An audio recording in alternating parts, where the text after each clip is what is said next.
How to log in blockchain wallet account. Hey everyone, welcome back to the channel. In today's video, I will show you how you can log in to your blockchain wallet account.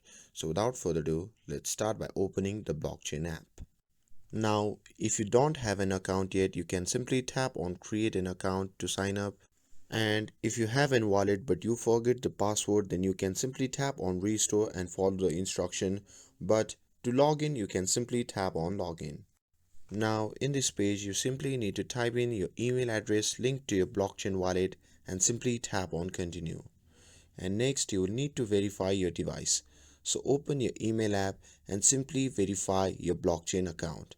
And once you're done with that, you will be prompted to the page where you need to enter your blockchain wallet password. So simply enter the password and tap continue. And once you are logged in, you need to create a PIN and confirm it by re-entering the same PIN again.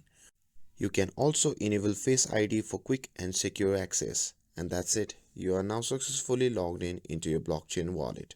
And if you found this video helpful, then don't forget to like, share and subscribe to get updated for more videos. Thanks for watching and I'll see you in the next video.